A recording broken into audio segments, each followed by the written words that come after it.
budget supplémentaire, ça a été dit, sert surtout à réaliser un certain nombre d'ajustements en cours d'exécution. Donc ce budget supplémentaire sert donc à repréciser des dépenses, à affiner certaines recettes.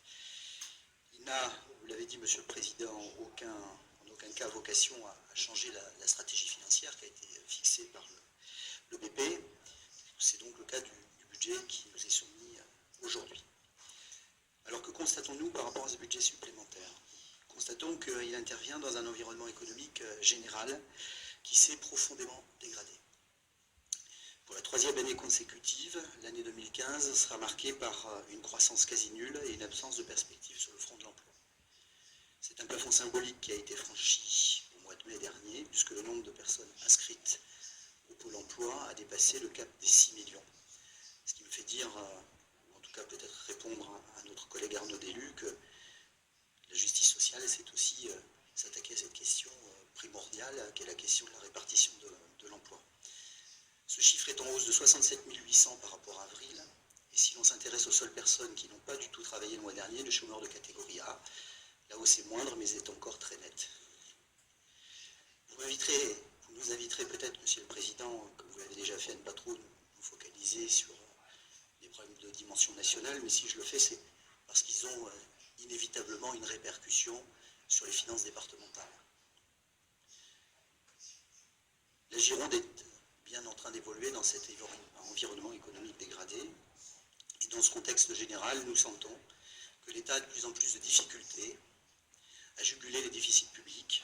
Nous voyons bien que l'État a fait le choix de mettre une certaine forme de pression sur nos collectivités. À cet égard, notre conseil départemental, comme l'ensemble des collectivités territoriales, est appelé par le gouvernement à concourir au redressement des finances publiques. Nous ne contestons pas la nécessité de contribuer à la baisse des déficits publics. Je dois même dire, pour être totalement honnête, que même en cas d'alternance, il paraît probable que nous continuerions de contribuer à la baisse des déficits publics. Simplement, ce que nous contestons, c'est le rythme brutal imposé, son caractère mécanique de cette baisse, ou ce concours qui nous est demandé, et son caractère uniforme qui met en péril la situation économique d'un certain nombre de collectivités, notre département bien sûr, un certain nombre d'intercommunalités et des communes. La baisse des dotations de l'État aux collectivités territoriales s'élèvera à 50 milliards d'économies dégagées sur 3 ans, et donc nos collectivités en supporteront 11 milliards. Pour le Conseil général, c'est une baisse de dotation de 85 millions d'euros de dotation. De nombreux élus vont se mobiliser sur cette question, au-delà d'ailleurs de tout clivage politique, puisque une première manifestation se tenait à l'initiative de l'AMF le 17 juin dernier, et une autre aura lieu le 19 septembre. J'imagine que de nombreux élus de notre Assemblée y participeront, et le groupe Gironde Avenir souhaite que le département de la Gironde prenne toute sa part dans cette mobilisation. C'est pourquoi, Monsieur le Président, le groupe Gironde Avenir a déposé ce matin une motion qui peut-être tout à l'heure sera une motion commune et peut-être votée à l'unanimité par cette Assemblée pour rappeler à l'État la situation délicate et difficile dans laquelle nous nous retrouverons placés, à l'instar de motions qui ont d'ailleurs été votées dans d'autres ou par d'autres conseils départementaux. Les résultats de la politique conduite par l'État sont évidemment visibles dans notre département, je l'ai dit, ça a des répercussions directes, et notamment sur les dépenses sous contrainte que nous évoquions hier en commission des finances, qui restent à la charge du département, puisque plus la situation économique se dégrade, plus les dépenses de solidarité augmentent, ce qui, dans le cadre de ce budget supplémentaire, se traduit notamment sur le poste de dépenses affecté au RSA. Augmentation et décaissement moyen mensuel de plus de 18 millions d'euros, si je ne me suis pas trompé, d'où un besoin annuel en évolution de plus 8% auquel nous devons faire face. Nous voyons bien l'impérieuse nécessité au niveau national de réformer en profondeur le système de dépenses sociales. L'un des 4 chantiers d'ailleurs prioritaires définis par Dominique Bussereau dans le cadre de l'Association des départements de France à laquelle vous participez, pour laquelle j'ai vu que vous aviez pris des responsabilités. J'espère que ça nous aidera aussi à défendre les intérêts de notre département. Et pour l'Observatoire national de l'action sociale, qui présentait le 10 juin dernier son enquête annuelle, le système actuel de financement n'est absolument plus tenable pour les départements. Et le RSA continue de progresser, la prise en charge par l'État continuant de diminuer, la baisse des taux de prise en charge est flagrante, et donc les restes à financer, qui sont les nôtres, augmentent. Le groupe Gironde d'Avenir a souvent relevé dans cet hémicycle la question des transferts de compétences mal financés ou insuffisamment compensés au niveau des dépenses sociales.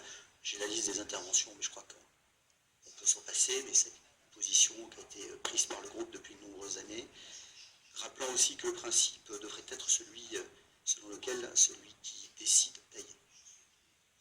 Dans le passé, nous avions obtenu au sein de cette Assemblée, Monsieur le Président, la création au sein de l'institution départementale d'un observatoire de transfert des compétences et des charges. Celui-ci ne s'est pas réuni depuis longtemps et je souhaitais vous demander et vous proposer, si vous le souhaitiez bien sûr, réactiver cette instance qui avait été créée au sein du département. J'ajoute, pour être précis sur les démarches entreprises, que lors de la dernière réunion plénière, vous m'aviez invité à prendre contact avec l'ADF, ce que j'ai fait, pour évoquer le sujet des baisses de dotation, et que je ne manquerai pas de continuer de le faire auprès de Dominique Bussereau pour que nous puissions agir de concert sur ces questions qui, à mon avis, peuvent faire l'objet d'un consensus assez large, puisqu'elles mettent en cause ou en péril les finances départementales. L'ensemble des éléments que je viens d'évoquer pour caractériser l'environnement dans lequel nous évoluons fragilise bien évidemment le budget départemental. Il relève, et c'est la règle en démocratie de l'exécutif, d'y apporter des réponses. Mais nous attendons évidemment du gouvernement qu'il s'engage dans une discussion avec les collectivités pour aussi voir s'il est possible de diluer ou de mettre en place une démarche plus progressive que celle qui nous a été imposée. La finalité du budget supplémentaire consistant à actualiser ou corriger les estimations de dépenses, ça a été dit par Jean-Marie Darmian, sortons avec un excédent au CA 2014 de 10,1 millions d'euros. Je passe les détails de toutes les sommes, juste pour dire que nous avons un disponible de 2,1 millions d'euros et je m'attacherai uniquement sur ce budget supplémentaire à pointer quelques sommes en recettes et en dépenses. Pas la peine de toutes les reprendre, elles ont été précisées. D'abord, la découverte pour un certain nombre d'élus dans cette assemblée de la difficulté d'arriver à maîtriser certaines sommes, aussi bien en dépenses qu'en recettes, avec par exemple la CVAE, ça a été dit, plus 4,6 millions d'euros. Alors c'est une bonne nouvelle, donc du coup on s'interroge un peu moins sur la nature du calcul, mais c'est vrai qu'on n'a pas d'éléments extrêmement rassurants pour l'avenir sur la stabilité de ces dépenses. Remercier au nom du groupe Gironde d'Avenir le travail réalisé par les services et leur diligence en ce qui concerne la TVA transport, parce que je crois que plus de 2,9 millions d'euros, c'est quand même pas négligeable dans le budget, et c'est donc un travail réalisé par les services. Dire aussi, en ce qui concerne les recettes revues à la baisse, que nous nous sommes interrogés en commission des finances sur la taxe sur les contrats d'assurance, convention d'assurance. Nous nous sommes interrogés sur la taxe sur les conventions d'assurance, que là aussi, il paraît compliqué d'arriver à maîtriser les produits de cette taxe, ce qui pose évidemment un certain nombre de questions. Toujours sur les faits saillants du budget supplémentaire, la taxe foncière sur les propriétés bâties, là aussi, un certain nombre d'hypothèses, défaut de saisie, on l'a dit ce matin, problème d'enregistrement, effet retard, bref.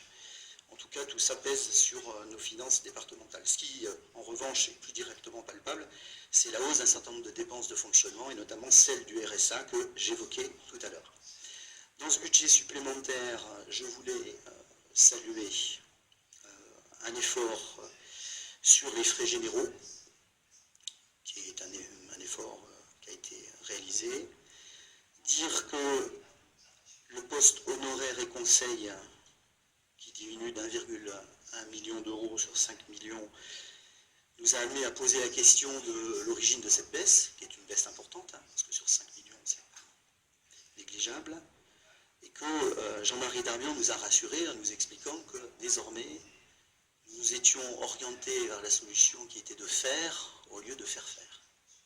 Alors c'est évidemment une piste qui nous va parfaitement, d'abord parce qu'elle valorise les compétences internes du personnel du conseil départemental, à condition bien évidemment que ces travaux soient réalisés sans embauche supplémentaire, sinon ce ne serait pas l'objectif recherché, ou sans heures supplémentaires. Mais en tout cas, je relève, nous avons relevé au niveau du groupe cet effort important sur les frais généraux, et notamment sur les honoraires les frais de communication aussi, hein, qui avaient fait l'objet d'un certain nombre de débats, m'a-t-on dit, par le passé, et dont je tenais à le souligner. Plus largement, mais c'est normal puisque le PS ne fait que traduire le BP, on reste sur un niveau de dépenses de fonctionnement élevé. Je ne redirai pas ce que j'ai dit au moment du vote des taux. En matière d'investissement, le groupe Gironde d'Avenir a toujours été favorable à ce qu'un certain nombre de reports s'effectuent en priorité sur les investissements. Vous l'avez dit tout à l'heure, plus 4 millions d'euros. Nous, on préfère effectivement voir l'affectation des résultats sur les investissements plutôt que de les voir affectés à la réduction des programmes d'emprunt. Donc on est plutôt favorable à cela parce que bien évidemment ça profitera à un certain nombre d'entreprises commerciales, artisanales et d'entreprises locales, donc c'est plutôt quelque chose de positif. Le choix des investissements au global appartient bien sûr à la majorité, on aurait pu en faire d'autres, ils donc vous appartiennent. On a souligné avec l'intervention de nos deux collègues précédemment qu'il y avait sans doute un certain nombre de choses perfectibles. Par ailleurs, et pour nous inscrire dans la continuité et la cohérence des votes exprimés par le groupe Gironde d'Avenir